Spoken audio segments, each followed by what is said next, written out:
اعوذ باللہ من الشیطان الرجیم بسم اللہ الرحمن الرحیم۔ تمام سننے اور دیکھنے والوں کو السلام علیکم ورحمۃ اللہ وبرکاتہ۔ معزز ناظرین، آپ دیکھ رہے ہیں صدیق وائز چینل۔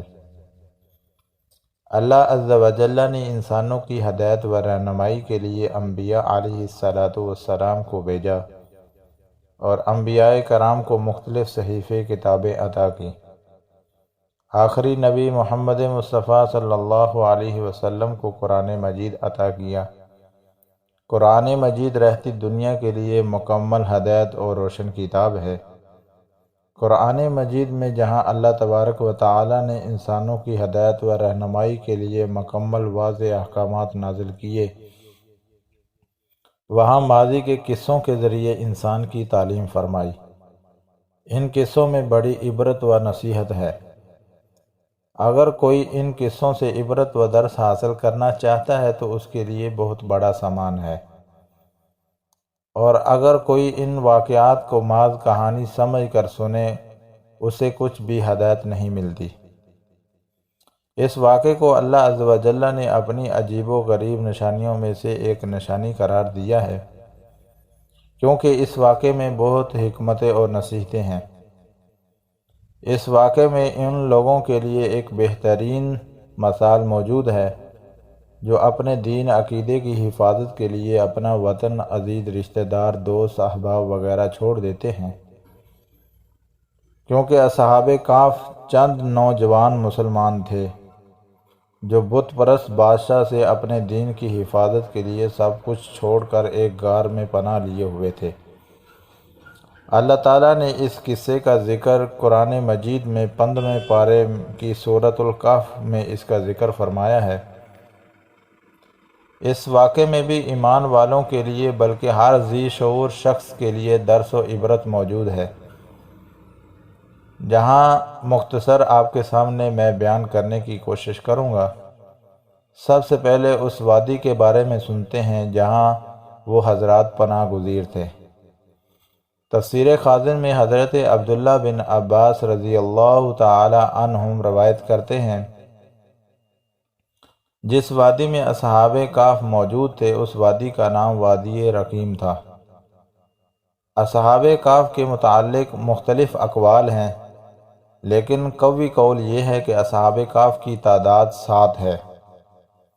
اصحاب کہف کے نام بڑے بابرکت نام ہیں۔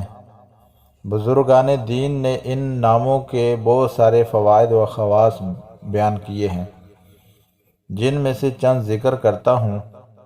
اگر یہ نام لکھ کر دروازے پر لگا دیا جائے تو مکان جلنے سے محفوظ رہتا ہے۔ سامان پر رکھ دیا جائے تو وہ سامان چوری نہیں ہوتا۔ کشتی یا جہاز ان کی برکت سے غرق نہیں ہوتا۔ اکثر مفسرین کے نزدیک اصحاب کہف رضی اللہ عنہم کا واقعہ حضرت عیسیٰ علیہ السلام کے آسمان پر تشریف لے جانے کے بعد رونما ہوا۔ بعض مفسرین کے نزدیک یہ واقعہ حضرت عیسیٰ علیہ السلام سے پہلے کا ہے۔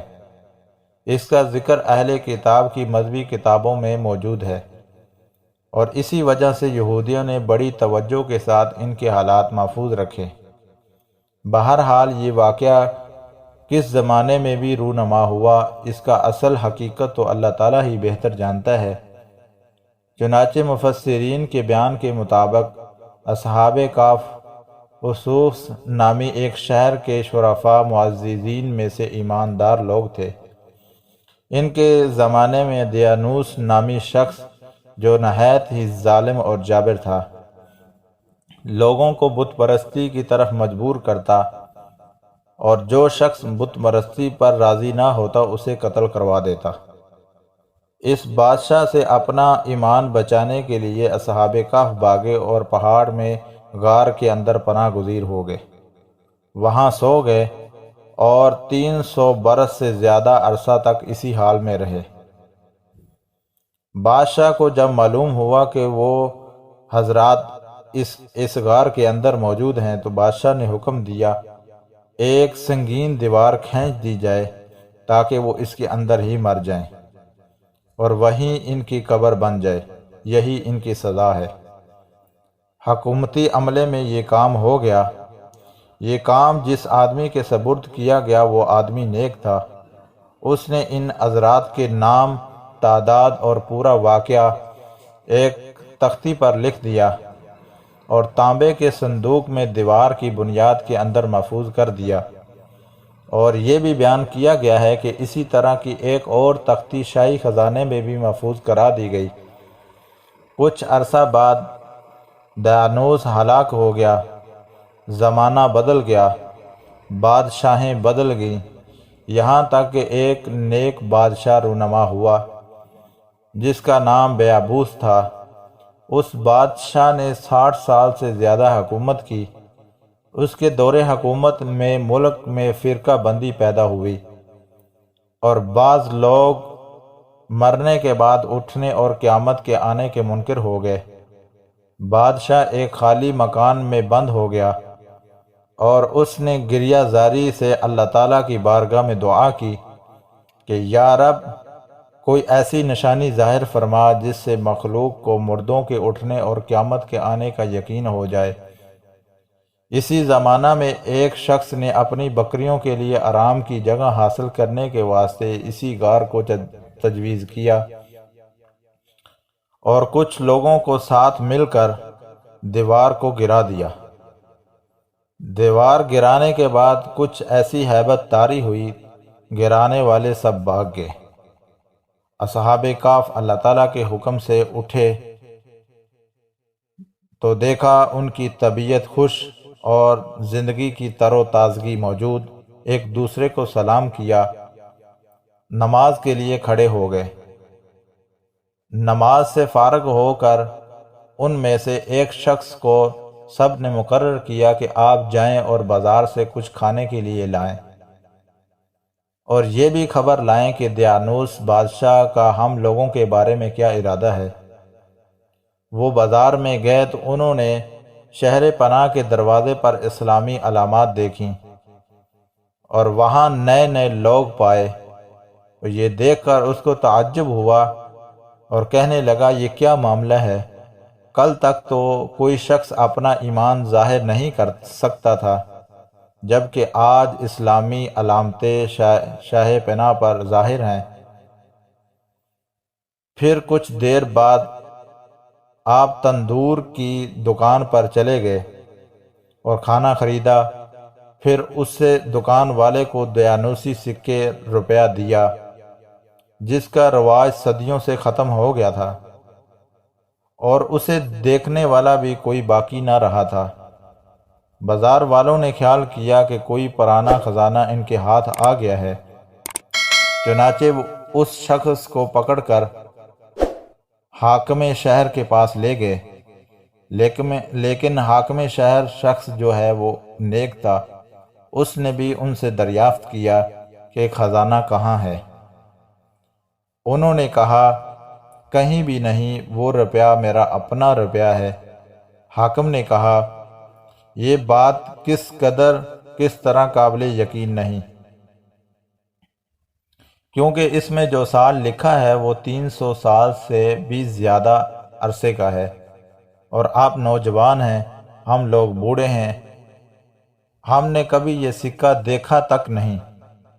تو اس شخص نے فرمایا، جو میں دریافت کروں گا آپ ٹھیک ٹھیک بتا دو تو مسئلہ حل ہو جائے گا۔ یہ بتاؤ کہ دیانوس بادشاہ کس حال و خیال میں ہے۔ حاکم نے کہا، آج روح زمین پر اس نام کا کوئی بادشاہ نہیں۔ سینکڑوں برس پہلے ایک بے ایمان بادشاہ کا نام گزرا ہے۔ تو آپ نے فرمایا، کل ہی تو ہم اس کے خوف سے جان بچا کر بھاگے ہیں، اور میرے ساتھی قریب کے پہاڑ میں ایک غار کے اندر پناہ گزیر ہیں، چلو میں تمہیں ان سے ملا دوں۔ حاکم اور شہر کے سردار اور کثیر مخلوق ان کے ہمراہ غار کے کنارے پہنچ گئے۔ اصحاب کہف نے جس ساتھی کو بھیجا تھا اس کے انتظار میں تھے۔ جب انہوں نے کثیر لوگوں کو آنے کی آواز سنی کو سمجھ گئے کہ وہ شخص ہمارا ساتھی جو پکڑا گیا ہے، اور دیانوس کی فوج ہماری جستجو کے لیے آ رہی ہے۔ چنانچہ وہ اللہ تعالیٰ کی حمد و ثنا میں مشغول ہو گئے، اور اتنے میں شہر کے لوگ پہنچ گئے، اور اس شخص نے بقیہ حضرات کو قصہ سنایا۔ ان حضرات نے اصحاب کہف نے سمجھ لیا کہ ہم اللہ تعالیٰ کے حکم سے اتنا طویل زمانہ سوئے رہے اور اب ان کے لیے اٹھائے گئے ہیں۔ لوگوں کے لیے موت کے بعد زندہ کیے جانے کی دلیل و نشانی بنے۔ جب حاکم شہر غار کے کنارے پہنچا تو تختی برآمد ہوئی۔ اس تختی میں ان اصحاب کے اسماء اور اس کتے کا بھی ذکر تھا جو اصحاب کہف کے ساتھ تھا، اور یہ بھی لکھا تھا کہ یہ جماعت اپنے دین کی حفاظت کے لیے دیانوس کے ڈر سے اس غار میں موجود ہے، اس غار کے اندر پناہ گزیر ہوئی۔ دیانوس کے ڈر سے اس غار میں پناہ گزیر ہوئی۔ دیانوس نے یہ خبر پا کر ایک دیوار کھینچ دی جس میں یہ اندر ہی ان کی وفات ہوگی۔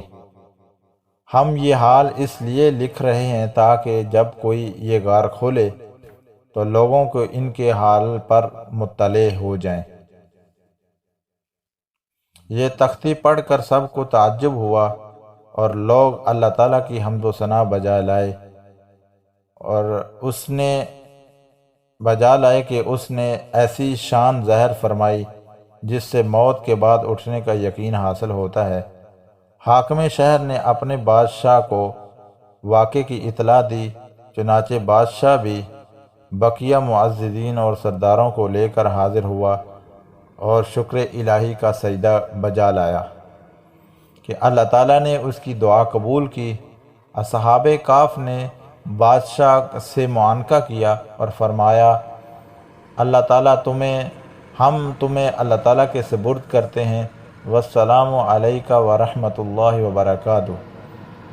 اللہ تعالیٰ تیری اور تیرے ملک کی حفاظت فرمائے اور تجھے جنوں اور انسانوں کے شر سے محفوظ رکھے۔ بادشاہ کھڑا ہی تھا، وہ حضرات تھوڑا سا آگے بڑھے اور ان کی وفات ہوگی، اور بادشاہ نے یہ حکم دیا جس جگہ ان کی وفات ہوئی ہے یہاں پر مسجد بنانے کا حکم دیا، اور ایک دن مقرر کیا جس دن وہ عید کی طرح خوشی منایا کرتے۔ پیارے دوستو، ان نوجوانوں کا قصہ یہاں ختم ہو جاتا ہے جن کو اصحاب کہف کہا جاتا ہے۔ اصحاب کہف کے قصے سے ہمیں یہ سبق ملتا ہے کہ اللہ تعالیٰ کے راہ میں جو بھی آزمائش اور تکلیف آئے، گھر بار، ماں باپ، اولاد چھوڑنا پڑے تو اس سے گریز نہیں کرنا چاہیے۔ اللہ تعالیٰ کے سوا کسی کی بندگی نہیں کرنی چاہیے۔ جتنی بھی آزمائش آ جائے ہمیں اس کا ڈٹ کے مقابلہ کرنا چاہیے۔ پیارے دوستو، مزید ویڈیوز دیکھنے کے لیے ہمارے چینل صدیق وائز چینل کو سبسکرائب کریے اور بیل آئیکن کو لازمی کلک کریے تاکہ ہر آنے والی ویڈیو آپ تک بآسانی پہنچ سکے۔